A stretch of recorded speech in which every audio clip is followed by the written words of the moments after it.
back! So, ngayon maglilinis ako. Share ko lang.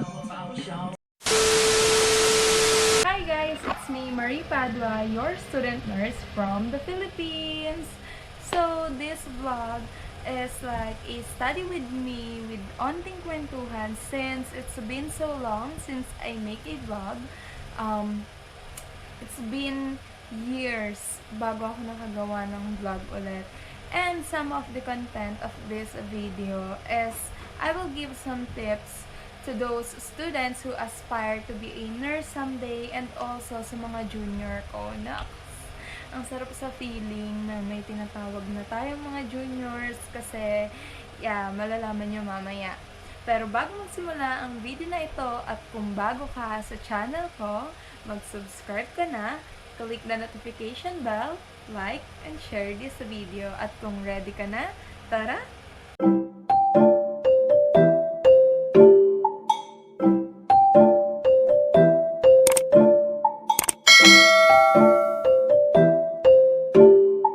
May tao sa labas. So, naiiya ako mag-video. Ewan ko kung mali-mali yung mga sinasabi ko kanina. Pero sige, please bear with me. Bye!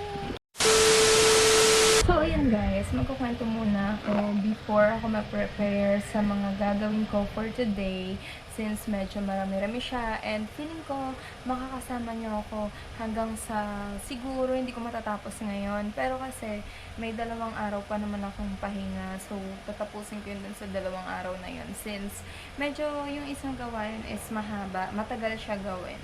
So, ayun nga, kakatapos lang ng prelim exam namin and ang comprehensive exam namin. That's why nakakapaggawa ako ng vlog since etong agenda ko today is yun na lang yung gagawin ko. Yes, napasa ko na yung iba kahapon pa and ito na lang yung pinaproblema ko ngayon. And, syempre, kaya nasabi ko, di ba para ako nagra-rap kasi syempre naninibago ako mag-vlog. Pero, yun nga, since nasabi ko nga na nawala na naman ako. Ayun na guys, since nga sinabi ko na magbibigay ako ng mga tips sa mga kapwa ko nursing students dyan na mas bata sa akin and also sa mga aspiring nursing students na ma-inspire kayo na wag na mag-take ng nursing. Charot. Na ma-inspire kayo and also na maging ready din kayo sa mga pwede nyong iharapin kapag tinake nyo na yung nursing as your program. So, ayun nga, nasaktuhan naman na 4 major subject ko itong gagawin ko and ayun, good luck sa atin kung tama ba yung matuturo ko sa inyo, tama ba yung share ko or nonsense lang yun. So, good luck and samahan niyo na ako. Guys, super lakas ng ulan dito sa amin. And grabe, nakakadagdag factor siya na parang gusto ko na lang muna matulog. And magpahinga. Tapos mamaya na lang pagising ko, tsaka ako gagawa. Pero, tip number 1, di ba? Wag niyong hahayaan na mauna yung katamaran niyo. Kasi talagang magka-cram kayo kapag malapit na yung submission. Kapag pahinga kayo, I mean, hindi naman masama magpahinga. Pero kapag inuna nyo ng inuna yung mga distractions nyo, talagang grabe. Kayo ang manghihinayang sa oras and magma-breakdown pa kayo. So, kapag feeling nyo, eto natutunan ko lang din to, kapag feeling nyo parang tinatamad pa kayo, ganyan. Pero may nasa isip na kayo na dapat gawin. Give yourself at least 2 minutes. Tapos, pilitin mo yung sarili mo, bumangon ka, and gumawa ka. By that, makakapag-focus ka, and also, hindi mo maiisip mga distractions na yan. So guys, before ako gumawa, I almost forgot to share about you. Ang aking bagong makakasama sa remaining years ko sa nursing school, and also gift na din siya sa akin ng mga alam niyo na, mga kapatid ko. So, this is my new Huawei MatePad 11.5. Yes, and super duper convenient niya. Alam mo yung, hindi ako nag-i-inerte lang na dahil uso na yung mga ganitong iPad for med students or pre-med students. Pero grabe, legit nga pala talaga na sobrang convenient niya. Kasi, lalo na to kasi kapag kunyari may mga kailangan ganyan na files or kailangan mong gumawa ng mga something na na ipapasa. Sobrang bilis. Ito, dala-dala mo pa, sobrang gaan niya pa. Plus, parang na din siyang notebook. Alam mo yung wala talagang naman yung bag ko, kundi ito na lang, pati yung mga papers na lang siguro na kailangan talaga, if kailangan talaga magsulat or may ipasa, yun na lang yung naman ng bag ko. And ito, grabe, sobrang laking tulong sa akin netong tablet na to. As in, grabe, 10/10, 1,000/10. Ganun ko siya marirate kasi. So, ito na nga guys yung gagawin ko. Ipapakita ko muna sa inyo. And also, baka kasi madilim doon sa may part na sa table ko. Kasi nga, parang against the light kasi yung pwesto nun. So, baka madilim ako and hindi nyo makita. Plus, umuulan pa nga dito. So, makulimlim. And hindi siya nakakadagdag ng liwanag.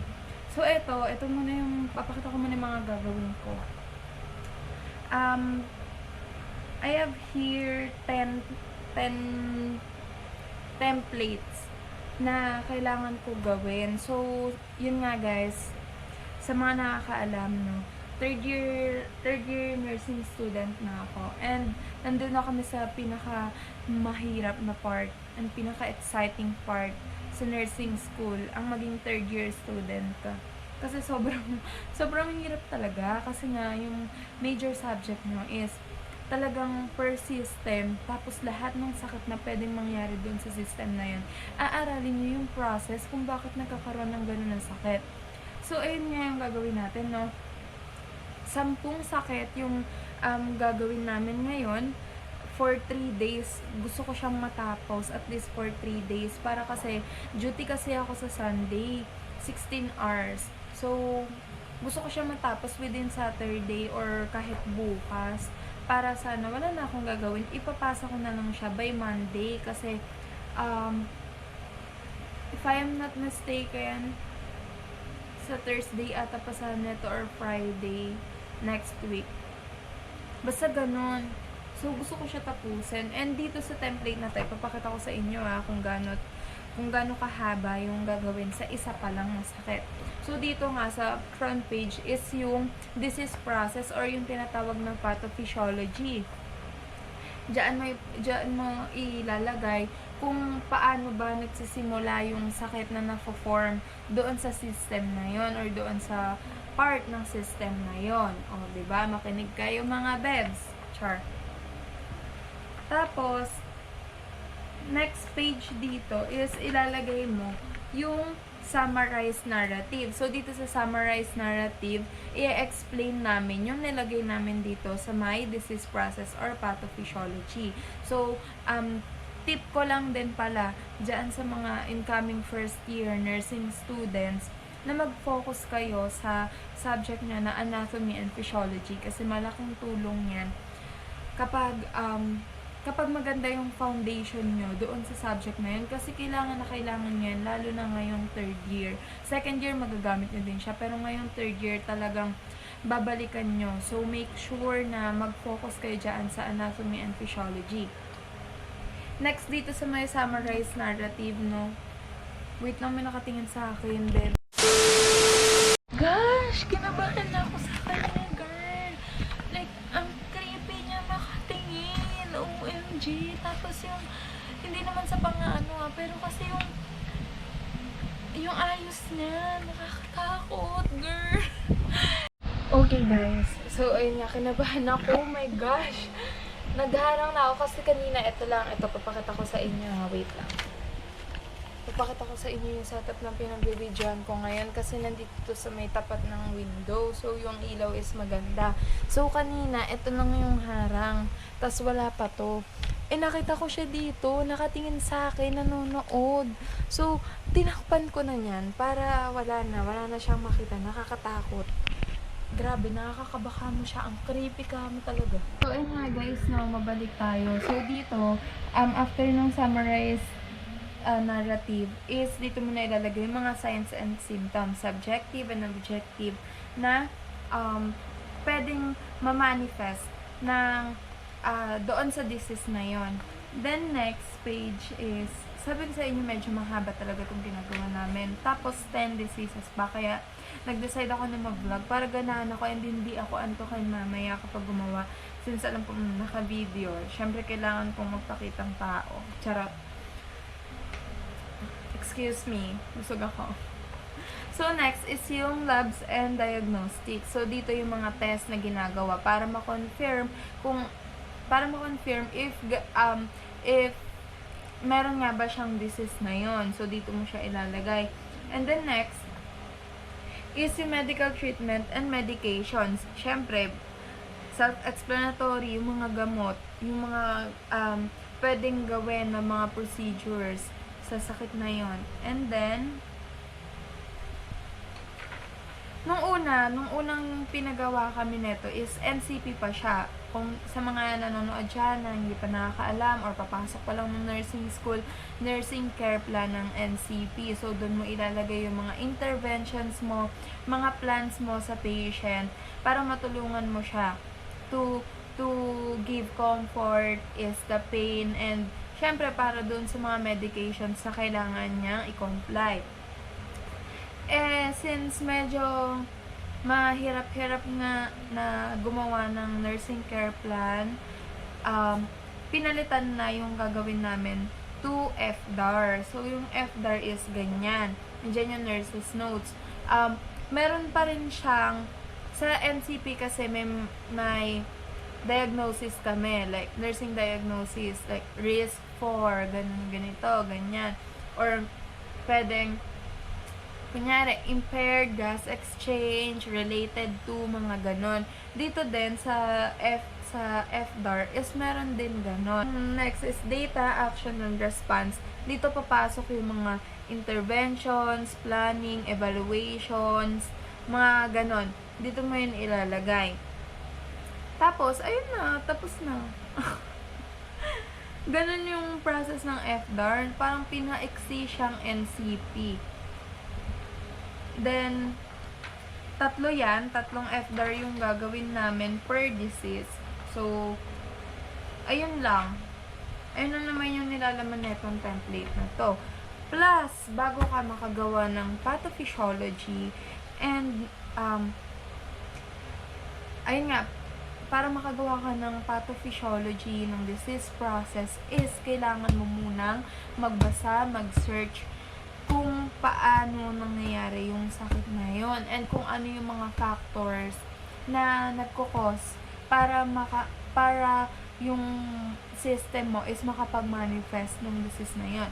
So, kailangan nyo din sa mga incoming third year dyan and sa mga aspiring nursing students, makikita nyo yung mga necessary or mga kailangan na sa nursing school. So, unang-una sa lahat, ba't ka galit? Charot. Unang-una is yun nga, yung anatomy and physiology. Kung maaari is mag-invest kayo sa libro nun kasi magagamit nyo siya hanggang 3rd year and 4th year. So, yan. Then, next, 2nd year is maternal and child. So, pwede naman na yung mga prof nyo yung mag-provide ng PowerPoint or if hindi, syempre may libro din nun.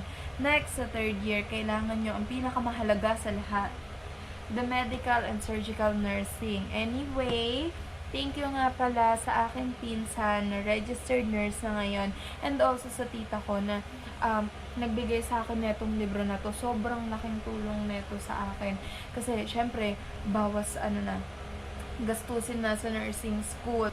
So, dito, may mga pathophysiology na, may signs and symptoms, may medications, meron na ding mga nursing diagnosis, and ano pa ba meron dito? Basta buong disease process nandito na kailangan mo lang talaga, unang-una sa lahat, is sipag at tiyaga na magbasa ng libro. Kung hindi ka man bookworm, kailangan mo pa rin idisiplina yung sarili mo na at least kahit sa isang araw, magbasa ka ng isang chapter ng libro kasi sobrang malaking tulong yan, lalo na kapag mahilig ka magbasa, tapos kulang ka sa time sa pagre-review, maaalala mo siya kasi nabasa mo. And also nakakatulong din kasi ako naniniwala ako, and since ginagawa ko din siya na na the more you write, the more you memorize. Yun yung nagagawa ko kasi bukod sa nagbabasa ako nitong libro na to is yung mga keywords na kailangan ko and yung mga sentences na sobrang importante, bukod sa na-highlight ko siya, sinusulat ko siya, so mas naaalala ko ka. Wow, coming from me na talagang buong araw nagsa-social media. Pero yon, at least ganun lang, mga 30 minutes lang, magpa-distract kayo, sige. And after that, simulan nyo na magbasa nito. Kasi talagang kailangan nyo to. Kasi sa third year, guys, I'm telling you, sobrang mahahasa kayo gumawa ng thesis process. So, malaking tulong yan. Ayan ang mga tips ko sa inyo. So, ayun na nga guys, nasa exciting part na tayo. Nagsisimula na ako mag-aral para masimulan ko na rin yung mga worksheet siguro by tomorrow. So, ngayon, ang agenda ko na lang muna siguro is magbasa and gumawa ng mga drafts for this process. And then, para bukas is isusulat ko na lang siya.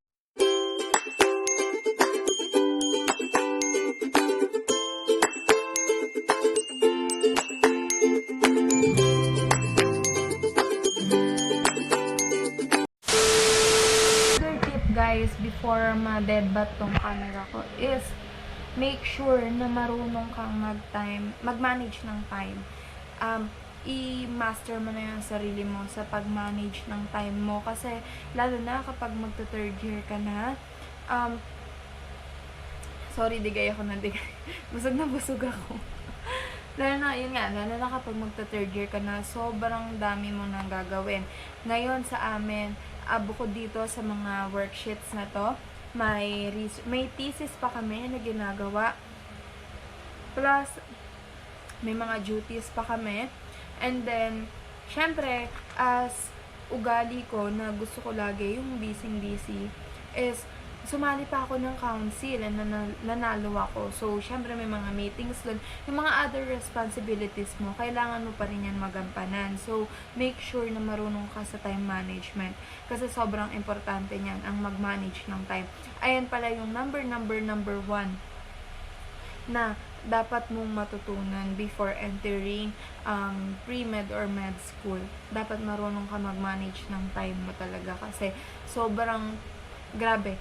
Yung oras mo na 24 hours sa isang araw, gamit na gamit yan sa pag-aaral mo and sa other responsibilities mo. Mahihirapan ka pa nga minsan na maghati-hati ng time. So, ayan, tip ko din yan. Dapat marunong kayo mag-manage ng time.